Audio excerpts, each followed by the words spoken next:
ROALD doll, the TWITS.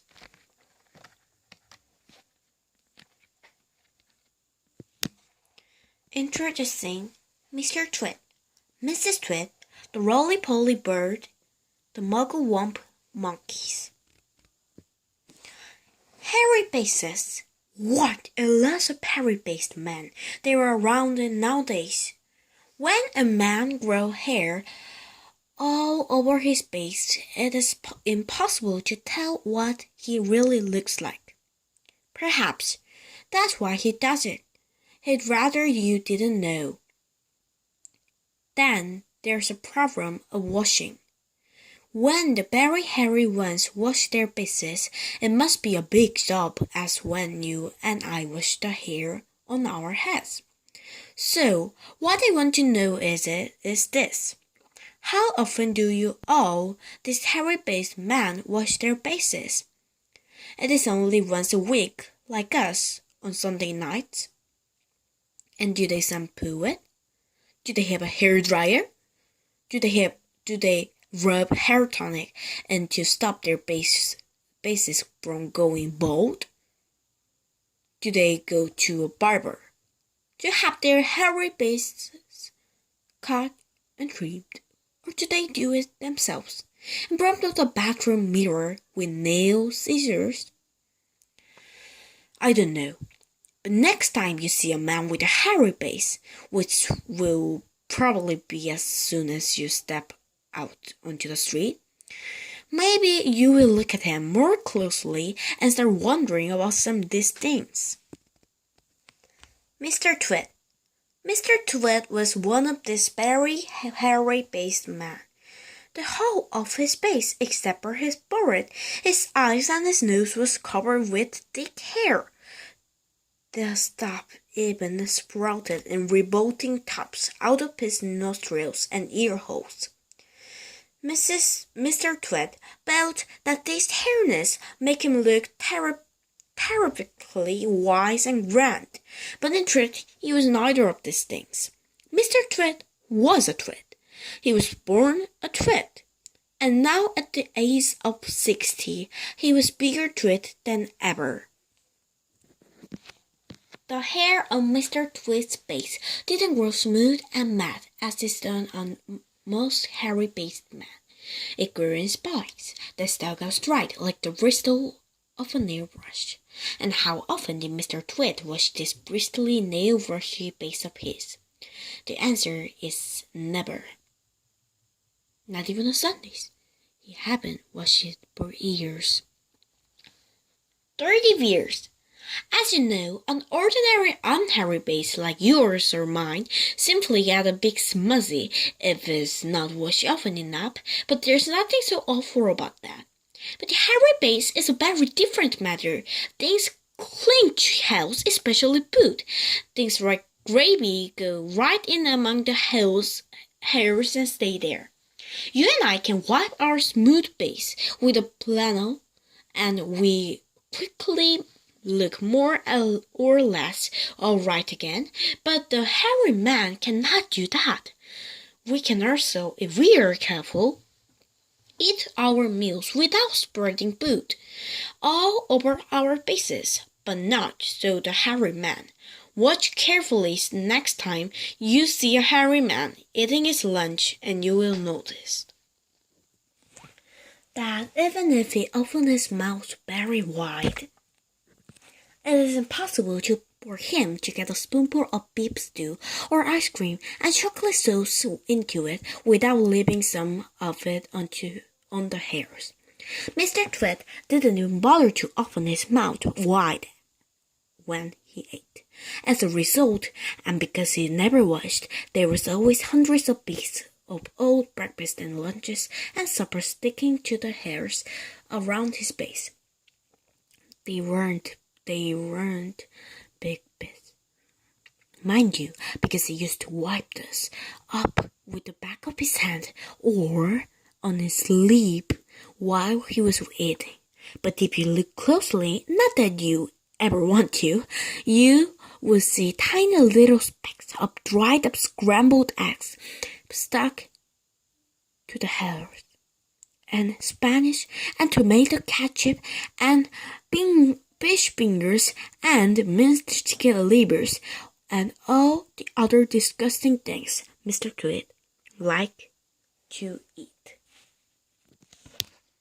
If you look closer, still hold your noses, ladies and gentlemen. If you peer deep into the mustache bristles sticking out over his upper lip, you will probably see much larger objects that have escaped the wipe of his hand, things that have been there for months and months, like a piece of maggoty green cheese, or a moldy old cornflake, or even slimy tail of a tin sardine. Because of all this, Mr. Twit never went really hungry. By sticking out his tongue and curling it sideways to explore the hairy jungle around his mouth, he was always able to find a tasty morsel here and there to nibble on. What I am trying to tell you is that Mr. Twit was a foul and smelly old man. He was also an extremely horrid old man, as you will find out in a moment. Mrs. Twit was no better than her husband. She did not, of course, have a hairy face. It was a pity she didn't, because then at any rate would have been hidden some of her beautiful ugliness.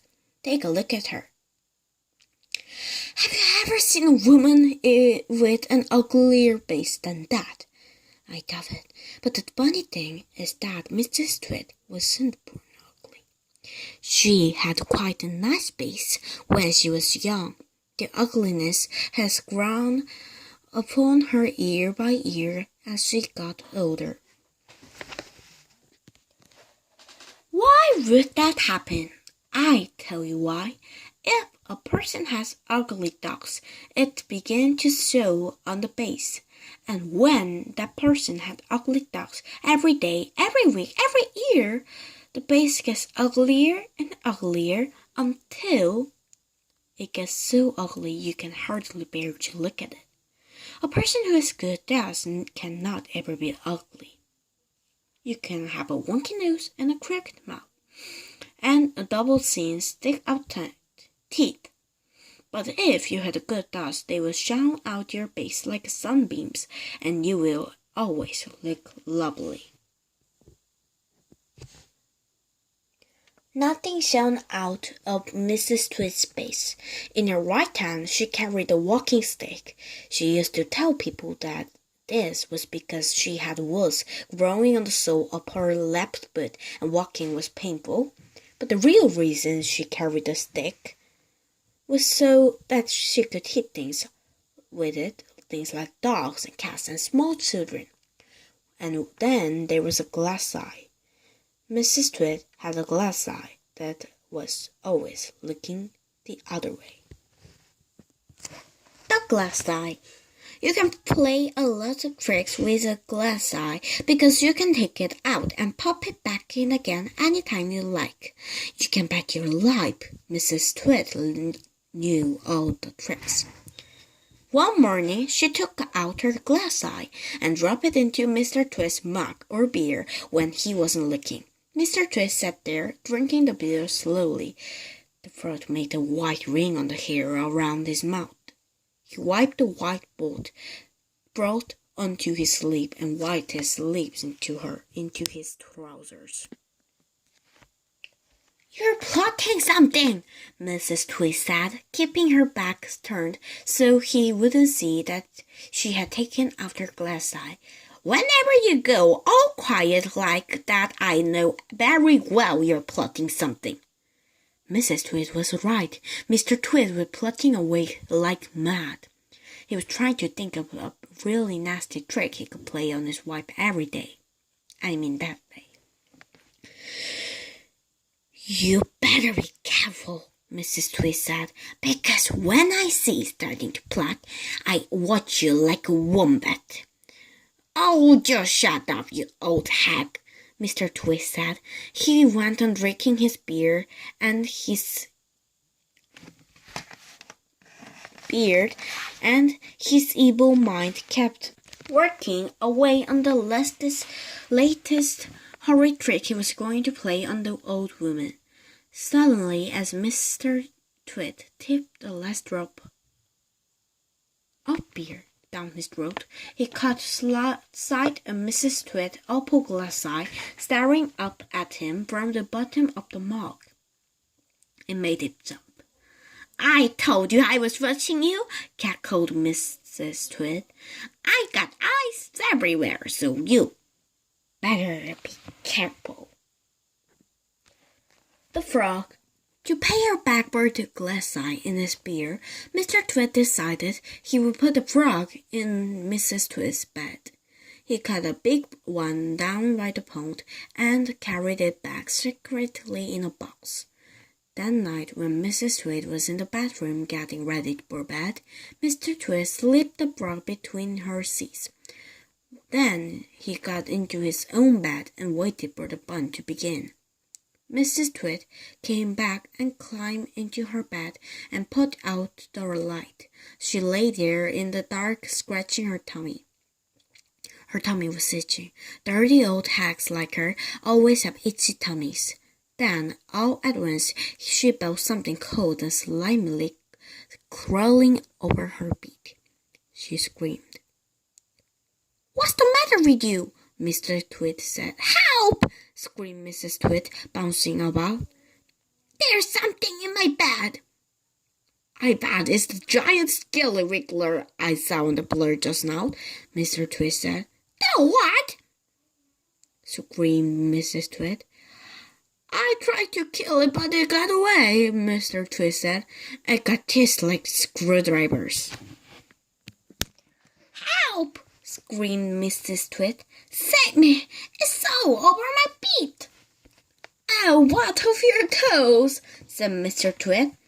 Mrs. Twit fainted. Mr. Twit got out of the bed and fetched a jug of cold water. He poured the water over Mrs. Twit's head to revive her. And revive? I don't know. The frog crawled up from under the seats to get near the water. It started jumping about on the pillow. Frogs love water. This one was having a good time. When Mrs. Twit came to, the frog had just jumped onto her base. "This is not a nice thing to happen to anyone in bed at night," she screamed again.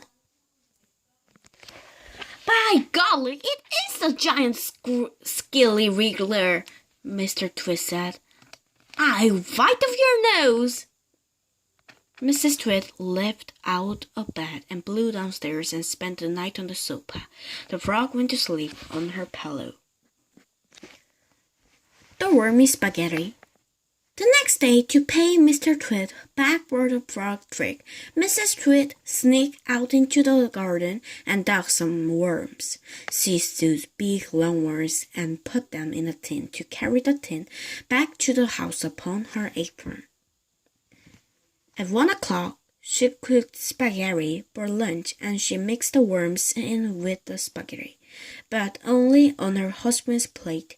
The worms didn't show because everything was covered with tomato sauce and sprinkled with cheese. "Hey, my spaghetti is moving!" cried Mr. Twit, poking around in with his bill. "It's a new kind," Mrs. Twit said, taking a mouthful from her own plate, which of course had no worms. "It's called squiggly spaghetti. It's delicious. Eat it out while it's nice and hot." Mr. Twit started eating, twisting the long tomato-covered strings around his bowl and shoveling them into his mouth. Soon there was spaghetti sauce all over his hairy chin. "It's not as good as the ordinary kind," he said, tucking in his mouthful. "It's too squishy." "I find it very tasty," Mrs. Twit said. She was watching him from the other end of the table. It gave her great pleasure to watch him eating worms. "I find it rather bitter," Mr. Twit said.